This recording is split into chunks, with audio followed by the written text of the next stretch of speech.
ចុះបើ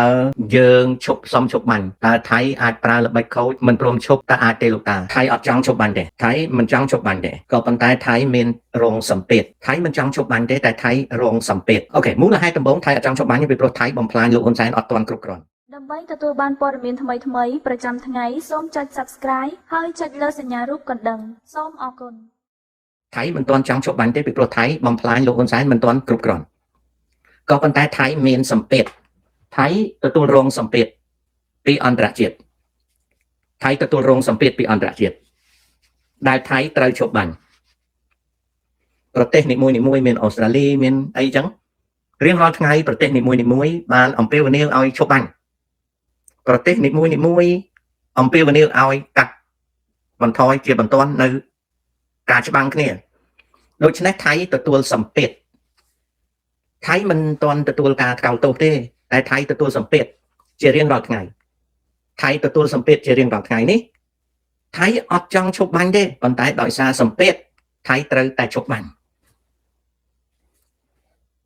បន្តមកទៀតវាអាស្រ័យទៅលើកម្ពុជាតើកម្ពុជាលំអិតនៅកិច្ចការឈប់បាញ់នេះបានលឿនប៉ុណ្ណាបើកម្ពុជាលំអិតការឈប់បាញ់បានលឿនការឈប់បាញ់នឹងបន្តមានន័យថាការឈប់បាញ់នឹងបន្តហើយបើកម្ពុជាប្រឹងលំអិតការឈប់បាញ់និងលក្ខខណ្ឌតាក់ទងនឹងការឈប់បាញ់ឲ្យលំអិតទៀងទាត់កម្ពុជានឹងអាចឈប់បាញ់បានយូរហើយនៅពេលដែលកម្ពុជាឈប់បាញ់បានយូរកម្ពុជាត្រូវរកវិធីភាគទី2ដើម្បីបន្តការឈប់បាញ់ឆ្ពោះទៅរកសន្តិភាពនិងការស្ដារឡើងវិញវាត្រូវការពីខែមករាក្រោយនេះទៅទល់ខែមិថុនាវាត្រូវការ6ខែណាអញ្ចឹងបញ្ជាក់ម្ដងទៀតកម្ពុជាចង់ឈប់បានភាគីថៃមិនចង់ឈប់បានក៏ប៉ុន្តែភាគីថៃរងសម្ពាធដែលតម្រូវការឲ្យវាឈប់បានដូច្នេះនៅពេលដែលយើងទៅព្រមឈប់បាញ់ជាមួយវាយើងត្រូវប្រឹងប្រែងការងារយើងឲ្យលំអិតដើម្បីនឹងចងឲ្យជាប់បទឈប់បាញ់ហើយនឹងខំប្រឹងធ្វើអ្វីចងឲ្យជាប់បទឈប់បាញ់នោះឲ្យបានរហូតទៅដល់ចំណុចមួយក្នុងរយៈពេល6ខែហ្នឹងទៅដល់ចំណុចស្ដារឡើងវិញនោះកម្ពុជាអាចមានសន្តិភាពត្រូវការ6ខែឥឡូវខែធ្នូវាត្រូវការ6ខែទៅដល់ខែមិថុនាទៅកម្ពុជាអាចនឹងបើសិនជាកម្ពុជាចងឲ្យជាប់លំអិតកម្ពុជាអាចឈានទៅដល់ការស្ដារឡើងវិញនេះគឺជាការសន្និដ្ឋានរបស់ខ្ញុំត្រូវការ6ខែណាហើយសូមបងប្អូនជ្រាបនៅពេលដែលយើងចង់បានការឈប់បាញ់គោលដៅរបស់យើងគឺចង់ស្ដារឡើងវិញនៅពេលដែលយើងស្ដារឡើងវិញបងប្អូនប្រិយមិត្តកូនចៅទាំងអស់កុំលើករឿងបាត់ដីបាត់អីយកមកនិយាយគោលដៅមួយសិនអាទិភាពគេហៅថា priority is to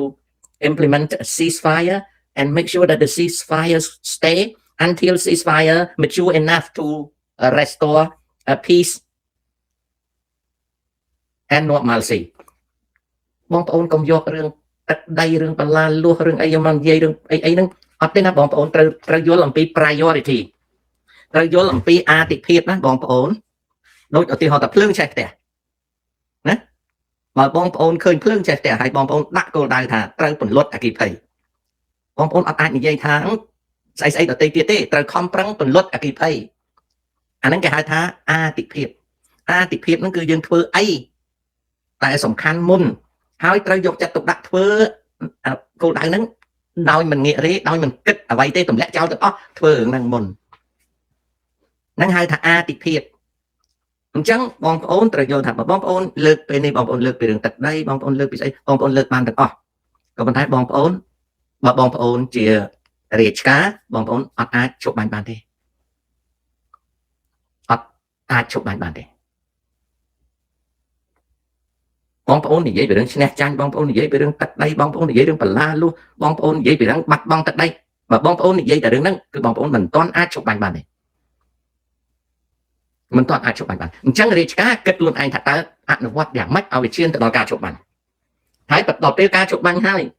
ក៏អត់ទាន់អបអអីបានទេអត់ទេគឺត្រូវតែខំប្រឹងចងឲ្យជាប់បទឈប់បាញ់ហ្នឹងគឺត្រូវការ6ខែដើម្បី restore ដើម្បីស្ដារឡើងវិញណាបងប្អូនមិនមែនជារឿងកើតមួយថ្ងៃពីរថ្ងៃទេ ហើយបងប្អូនមិនគឺថាបើរាជការចងមិនជាប់ទេបាញ់នេះទៀតបាញ់4 10ថ្ងៃទៀតអញ្ចឹងទៅតម្លាក់ក៏បាយខ្ទេចអស់ទៅជប់បាញ់ទៀតជប់បាញ់ទៀតអញ្ចឹងទៅចងអត់ជាប់តម្លាក់ក៏បាយទៀតទៅយូរទៅមួយចំហៀងប្រទេសកម្ពុជាខ្ទេចហើយក៏ទុកពេលឲ្យសៀមវាទិញក្របយកមកតម្លាក់ដែរគោលដៅរបស់វាអត់មានមកយកដៃខ្មែរទេគោលដៅរបស់វាគឺបំបាក់ហ៊ុនសែនឲ្យអំណាចហ៊ុនសែនដួលបងប្អូនដឹងទេពាក្យថាវាយបំបាក់ជើងកងទ័ពហ៊ុនសែនគឺវាយបំផ្លាញអំណាចហ៊ុនសែន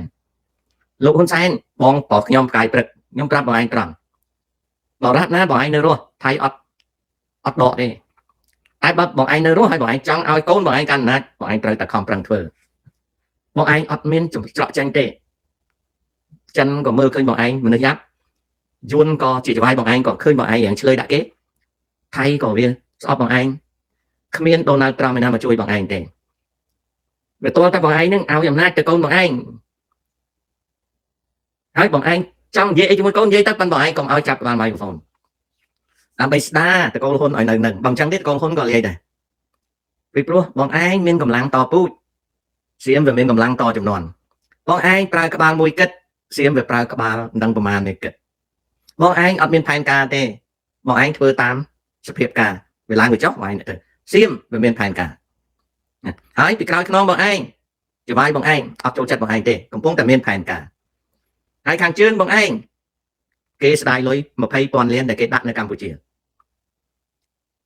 ដូច្នេះគេកំពុងតែកលេចមើលយួនហើយនឹងសៀមតែយួននឹងសៀមអាចឲ្យគេស្រង់ដើមទេបើយួននឹងសៀមប្រាប់ថាអូខេ20,000 លានរបស់ចិនឯងនៅកម្ពុជាមិនប៉ះពាល់ទេគេប្រឡែងបងឯងពីព្រោះគេចាត់បងឯងជាមនុស្សដែលវិនិយោគមិនបានវាជា not profitable investment China doesn't want to invest in you anymore because you are out of control Vietnam doesn't like you anymore because you betray them you spit out words that they don't like it the Thai military just don't like you because they see you are a gangster only មានតែប្រជាជនខ្មែរមួយចំនួននេះដែលជឿបងឯងតែស្រឡាញ់បងឯងរួមទាំងខ្ញុំផងអញ្ចឹងបងឯងរត់ច្រកចេញទៅហើយបងឯងលើត្រឹមជាកែហើយខ្ញុំមិនមែននិយាយលេងទេណាបងឯងអស់ក្បាច់ហើយណាផងខ្លួនលើកនេះអស់ក្បាច់ហើយបើបងឯងនៅតែចេះតែអញនៅមានក្បាច់ទៀតអត់ទេបងឯងអស់ក្បាច់ហើយសតវត្សទី21បងឯងអត់ព្រមដូរបងឯងជាជើងឯកសតវត្សទី20ដូចខ្ញុំអញ្ចឹងខ្ញុំរៀន programmer ខ្ញុំមាន programming ខ្ញុំមាន experience ខ្ញុំធ្វើការ40 ឆ្នាំណាហើយខ្ញុំធ្វើការនៅក្នុងទីធំ27 ឆ្នាំកន្លះក៏ខ្ញុំមិនអាចប្រៀបនឹងបច្ចេកវិទ្យាសប្តាហ៍ថ្ងៃទេអ្នករៀន computer science សប្តាហ៍ថ្ងៃមកនិយាយមួយខ្ញុំដូចអាលេវអញ្ចឹងខ្ញុំគ្មានចេះអីទេសូម្បីតែកូនខ្ញុំនិយាយមួយខ្ញុំស្ដាប់វាមិនបានផងបើឯងល្មមដឹងថាហ៊ុនសែនចូលដល់សម័យកាលគេត្រូវដាក់លើធ្នើដូច្នេះហើយដើម្បីនឹងកិត្តិយសមកឯងត្រូវតែឲ្យអំណាចទៅកូនមកឯងហើយហ៊ុនម៉ាណែតលឺខ្លួនឯងចូលចិត្តខ្ញុំមិនដឹងធ្វើម៉េចទេខ្ញុំស្រឡាញ់ទាំងអស់ស្រឡាញ់ឲ្យខ្លួនឯងសូម្បីតែអេក្រង់ខ្លួនឯងកាន់មីក្រូហ្វូននិយាយក៏មិនដូរពណ៌ដែរខ្ញុំថាដូរទៅហុងស្រួយវាខុសគ្នាកុំឲ្យដូចឪពេកអានិយាយក៏ធ្វើដែរដូចឪអាអេក្រង់ខាងក្រោយពណ៌ dark green ហើយអា lettering នៅខាងក្រោយហ្នឹង you don't clone your dad កុំឲ្យចម្លងឪយកមកអត់ទេ your dad is no longer exist in today's advanced political situation and technology មានន័យថាណែឯងត្រូវតែធ្វើ brand ខ្លួនឯងចូលចិត្តខ្ញុំខ្ញុំមិនដឹងធ្វើម៉េចទេបើខ្ញុំនិយាយដល់សេចក្តីស្រឡាញ់ណា don't copy your old man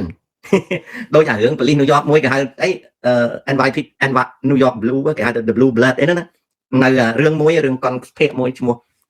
blue blood ចឹង blue blood ចឹងឬក៏ blue អីចឹងអាហ្នឹងនិយាយអំពីពួក Irish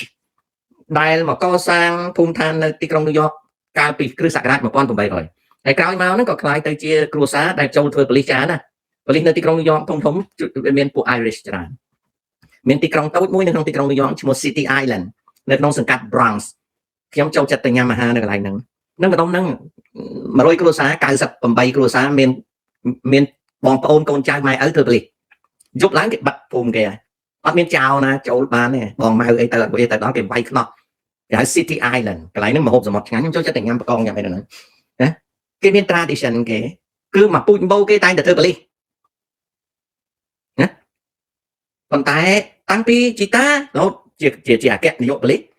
រហូតដល់កូនឪក៏អគ្គនាយកកូនអគ្គនាយកហើយកូនស្រីសិតតែជា district attorney ជា DA ទាំងអស់សិតតែជាគេហៅថា DA គឺថានៅស្រុកខ្មែរអត់មានទេសរុកខ្មែរគេហៅស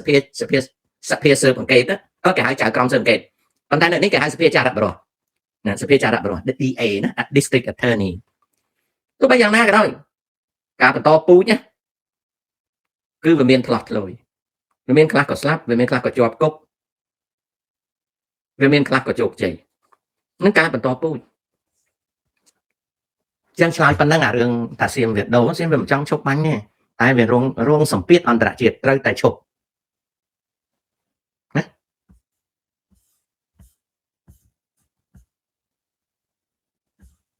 ត្រូវតែឈប់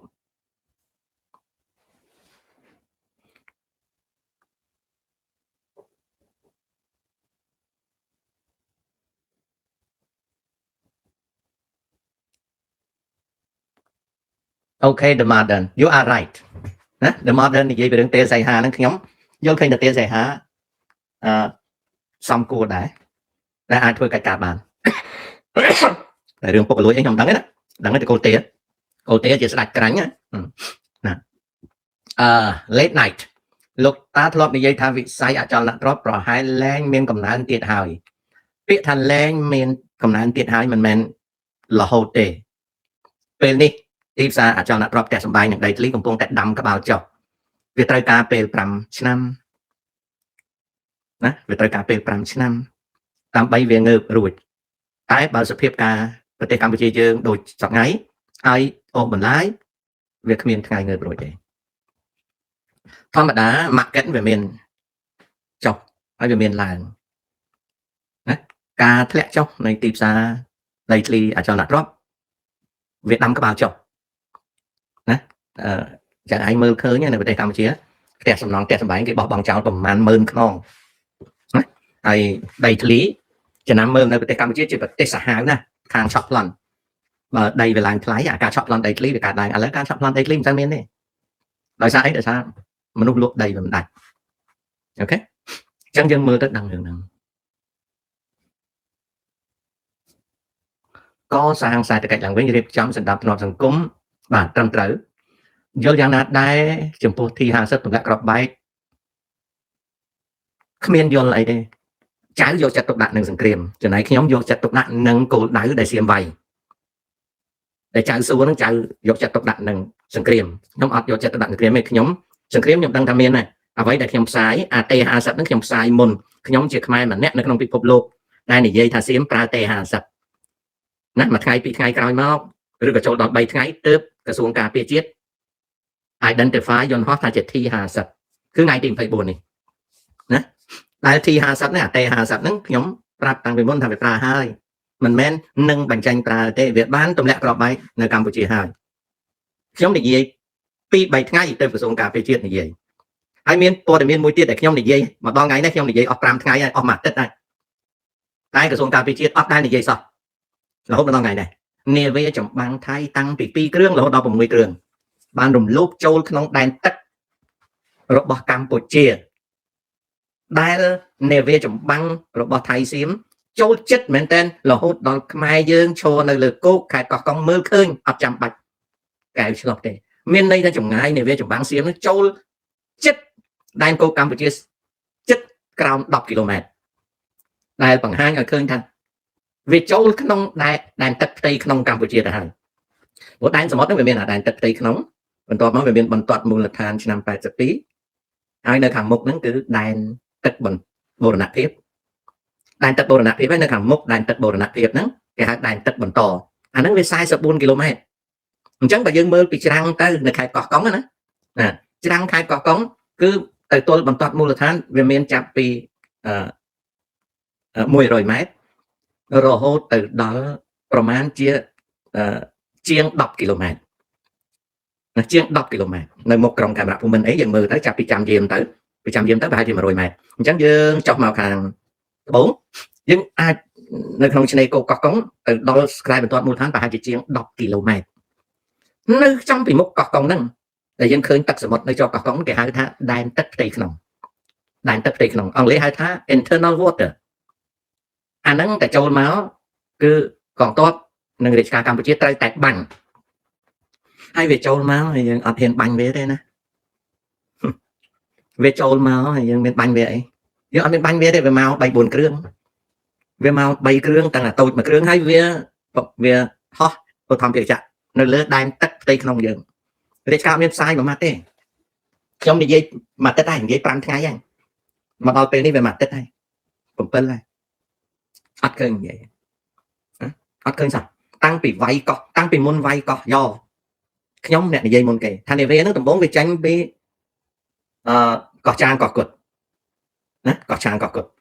đối với mau đó là sầm với mình bên nơi không đàn sầm càng cái một mùa than dân thế một toàn mùa than dân biết riết bắt châu từ đàn tết tây không này Campuchia cái hay internal water of Cambodia hay say tới internal water of Cambodia với mình chỉ đàn sầm cứ đàn tây dương mong hay cái số Campuchia ở bên dưới mà mắt dây mặt có thể nó chậm đặt mùi cho nó mới tiện nhầm xong phải chạy bây đây cô dương này có công á chả bị phun trăm diêm tới đó là trong cái bài tây vậy còn mấy trong một hai tí của trong biên thanh tí trong biên thanh tí bị đây cô dương tới chả bị mà đôi mai trầu được nồng tận rồi hút nó phải 2 chiếc 10 km anh nó cứ đang tất tây không dương tầm loan dương từ đó chấm nói này còn toàn mùi thàn anh đang tất tây không dương anh nó kia mình hai sầm mất cái tất tây không đó pe hô pe năng tới về miền bần toạt muối trắng pe cọp pù lù vài máu pe cọp hạt chảy máu mau tẹt cọp muối tẹt cọp muối tẹt cọp muối nhom mình chăm cho một cọp nữa đấy hãy có bần to mau chăm gì đàn cột gì nắng cái hai tháp bần toạt mua là than đại ông lấy hai tháp baseline nơi pe múc baseline những dân vót mà phải pi km dân vót tới một mà phải pi km mà đang đọc pi nautical mile dương qua đọc pi km á dương một cái bàn đang tách một bao dương đây hai thá tất bộ là nạp hiệp cái hai thắt đang tất bộ là nạp hiệp rồi có cái hai thá sầm mất bộ là nạp hiệp tại phía xa ông lấy cái hai thá territorial sea việc bộ nạp hiệp bao dương mà phải pi km cái đó chậm nói mà phải pi km nâng dương vót tới một tiết mà phải pi km tiết cái hai thá còn tách chia zone nằm bắn tất bằng to còn tách chia zone còn tách chia the continue territorial water chẳng mà dừng thôi mau mình thoát mùi than vinh miền này là sai 4 km nơi múc mình thoát mùi than cứ chỉ đang tắt bạc dương phải một tiết đàn một bạc dương phải múc vì có viên mà phải pi km về chia tầm bắn đàn tắt bầu nạp tiếp mà phải pi km tiết chỉ đang tắt bằng to con to mà tiệt dừng thôi mau còn toàn mùi than vinh hai dừng vọt pi rồi nốt thì còn mà smart được hai chiếc bay rồi chặt sắp km vì chỉ đầm bón sai từ cách bắt mốc ở Campuchia vì chỉ đầm bón sai từ cách bắt mốc ở Campuchia nó có đang tập bắt mốc bao giờ lấy mà như thế vậy bạn không nhé vậy được bạn không bay rồi chặt sắp km nâng mốc còn toàn mùi than dừng sim riết bắt từng sim riết bắt từng thì ai con to trên tắc hiên tay chật về tề nhóm ấp bằng tô tê nhóm ấp bằng tô to trên tắc dương dồn riệp mà bắn ai chậm mò kia ban tại do lôi này xa đạo phải ở mề để đi ai ca pe đàn tắc kia thơm ca tê với tách pe hỏi nề về thông bao nhiêu năm cái mà hỏi trong nay là bọn đại miên bao nó không sẽ mất miên tay nề về là bạc để cái nốt là bạc dương miên cái nốt là bạc tại thừa ấy bàn này tại đó xem bánh lệch ở xem bánh lệch ở hay mình tay chất kế ban nè hay có lục con sáng tôi chưa ấp miền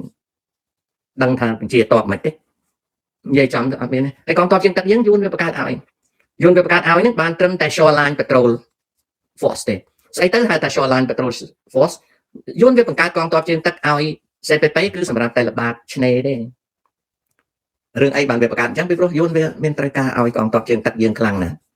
hay chẳng hôm sáng còn cô đang tắc nó áo từ cô té làm bay ở rột xí đặt cái từ hay từ cô té mà chỉ muốn tăng tỷ vân thì ấy coi rồi sẽ đặt tàn dùn rồi không bằng rột xí của một lời đặt cái tay mình ai nhưng từ miền cầm nịch này đấy cái cô té có miền nam miền cầm nịch tập gì sẽ mặc việc ấy thế chắc còn to trên tắc dưới đó đâu chắc đang thương mách có riêng mình đang phải tô tê còn đấy này về trong băng để xem mình lúc châu của môi trường bột nên này về tàu tiền đang có mang trường đấy ហើយនៅពេលដែលវាចូលហ្នឹងណាទូកនេសាទសៀមតែវាមកនេសាទហ្នឹងពួកកងទ័ពជើងទឹកវាហ្នឹងអត់ថាអីទេប៉ុន្តែបើមានកណូតខ្មែរណាបោះកងទ័ពជើងទឹកយើងទៅចិត្ត